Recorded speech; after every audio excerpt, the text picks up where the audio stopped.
দাড়ি ছোট করে রাখে, এ ব্যাপারে তাকে নিষেধ করলে সে হেসে হেসে বলে এতে কোনো সমস্যা নাই, এ ব্যাপারে শরীয়তের হুকুম কি? এই ব্যক্তি এখানে উপস্থিত আছে, দয়া করে কিছু বলে শাসন করে দেন।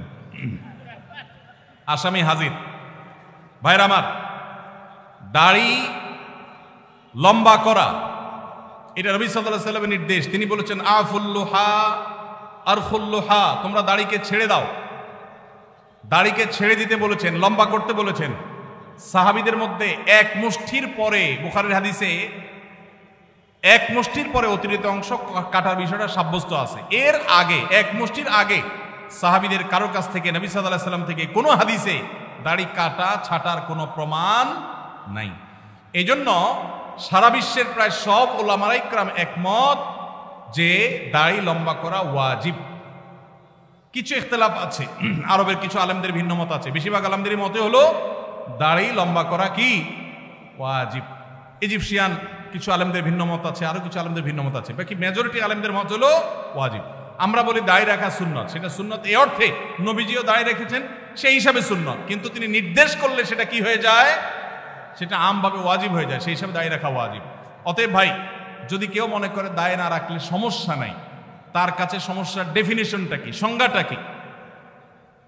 কেউ তো বলতে পারে নামাজ না পড়লেও সমস্যা নাই, কিন্তু একজন মুসলমান মনে করবে আল্লাহর নবীর ওয়াজিব তরক করলে সমস্যা আছে না নাই?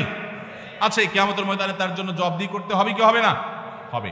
তবে আমাদের ভাই কেউ হয়তো খোঁচা খোঁচা দাঁড়িয়ে রাখা শুরু করেছেন, আমরা তাকে অ্যাপ্রিসিয়েট করব, আমরা তাকে দূরে সরাবো না। আলহামদুলিল্লাহ ভাই শুরুটা করে দিয়েছেন, ইনশাআল্লাহ আল্লাহ এটাতে বরকত দিবেন। আমরা তাকে এটাকে লম্বা করার জন্য নসিহা করব। তবে সেই সাথে এটাও আমাদের মাথায় রাখতে হবে, দাড়ির চাইতে অনেক ইম্পর্টেন্ট নির্দেশ আছে আল্লাহর, যেগুলো আমরা অহরহ লঙ্ঘন করি। আছে না নেই? এটা শুনে আবার বেদাড়িয়ালা একটু খুশি হয়ে গেছে, যাক আমাদের পক্ষে একটু আসলো। ভাইরা আমার, দাড়ি রাখা ওয়াজিব, সেটা নিয়ে কোনো আলাপ নাই, সেটা নিয়ে কোনো ছাড় নাই, কিন্তু পাশাপাশি আমাদের এটাও মাথায় রাখতে হবে যে আল্লাহর অন্যান্য ফরজ বিধানগুলো মানতে হবে। অনেকে লম্বা দাড়ি আছে, মুখ খারাপ করে, আছে না নাই? বাংলা একটা প্রবাদ আছে, হাজী সাহেবের মুখ খারাপ। কি বলে? হাজী সাহেবের মুখ খারাপ। এই লম্বা দাড়ি নিয়ে মুখ খারাপ করে কি করে না? এই লম্বা দাড়ি নিয়ে দোকানদার দেশি মশারি আর ইন্ডিয়ান মশারি মিশায় দেশি মশারি তেলগুলো বিক্রি করে কি করে না? তাহলে দাড়ি আছে, তিনি ওয়াজিব আমল করেছেন, সবও পাবেন, কিন্তু যেই কাজটা করছেন ওইটা দাড়ি রেখে যে সব পাচ্ছেন তার চেয়ে অনেক বেশি ক্ষতি তিনি করছেন ওই কাজটা করে। ঠিক না ভাই? ঠিক।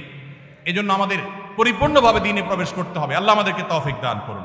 কিন্তু সেই সাথে দাড়িও লম্বা করার চেষ্টা করতে হবে। কিন্তু কোনো ভাই করছেন না, আমরা বেশিরভাগ মানুষ অন্যকে নিয়ে পড়ে থাকি। একটা বড় মুসিবত হলো বাংলাদেশের মানুষের, আমরা অন্যের চরকায় তেল একটু, আমাকে আল্লাহ দাড়ি রাখার তৌফিক দিয়েছে আলহামদুলিল্লাহ, আমি এখন চিন্তা করবো আমার আখলাকটা ঠিক হয়েছে কিনা, আমি বউরে বাসায় গালি দিই কিনা, আমি কর্মচারীদের সাথে চালের মতো ব্যবহার করি কিনা, আমি মানুষের হক মারি কিনা, আমি দেখবো আমার বাকি আর কোথায় ল্যাকিংস আছে সেটা আমি দূর করব।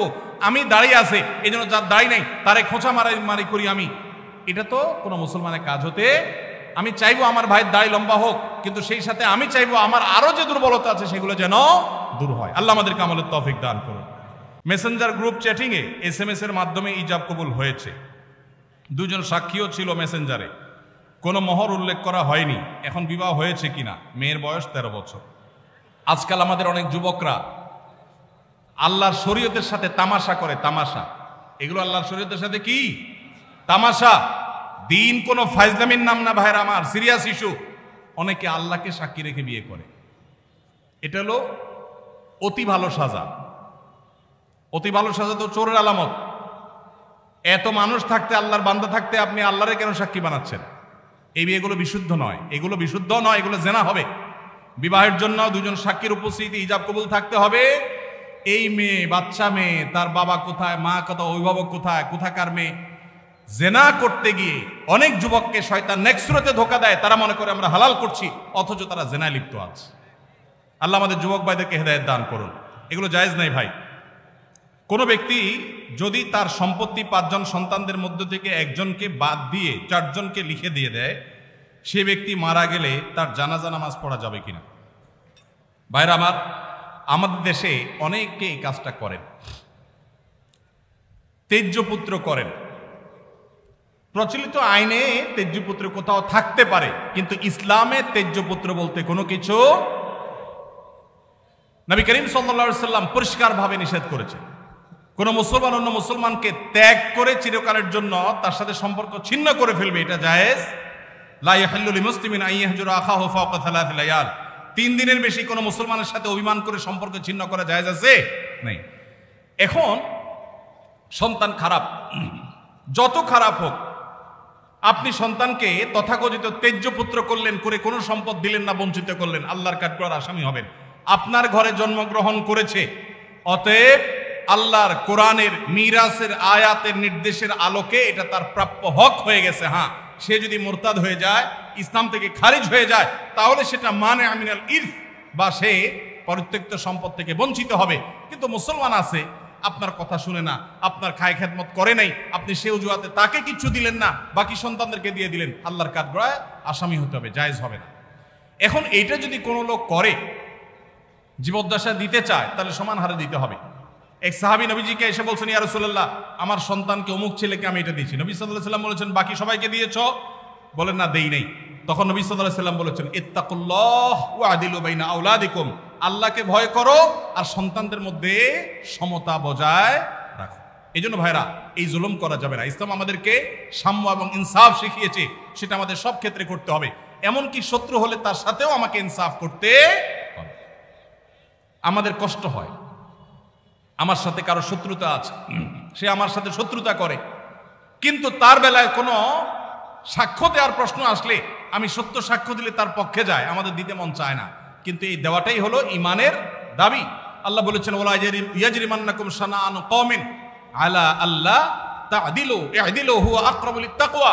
কারোর সাথে শত্রুতা আছে দেখে আপনি ইনসাফ করবেন না, এটা জায়েজ আছে?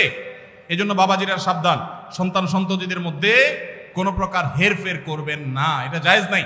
সেই সন্তান যদি খারাপ হয়, সে আল্লাহর কাছে দায়ী হবে, ভিন্ন কথা। তো আপনি তাকে সম্পদ থেকে বঞ্চিত করতে, হ্যাঁ, যেটা আপনি করতে পারেন, একটা সন্তান নেককার, মাদ্রাসায় পড়ে, দিনদার, ওকে একটু সম্পদ বাড়ায় দিলেন তার দিনদারিতার কারণে, সেটা জায়েজ আছে। কিন্তু একজনকে টোটাল বঞ্চিত করলেন, আরেকজনের নামে সব লিখে দিলেন, এটা কিন্তু জায়েজ হবে। এখন কোন মুরব্বী যদি এই কাজ করেন, তিনি মারা গেলে তার জানাজা পড়া যাবে না, এমন কোনো কথা নেই। তার জানাজা পড়বেন, কিন্তু তিনি আল্লাহর কাছে দায়ী থাকবেন। সন্তানদের কর্তব্য হলো, বাবা যাকে বঞ্চিত করছে আমাদের ভাগ থেকে তাকে দিয়ে আমরা ব্যালেন্স করে ফেলবো, তাহলে আশা করা যায় আল্লাহ তাআলা বাবাকে হয়তো মাফ করবেন। আস-সুন্নাহ ফাউন্ডেশন, উম্মার স্বার্থে সুন্নাহর সাথে।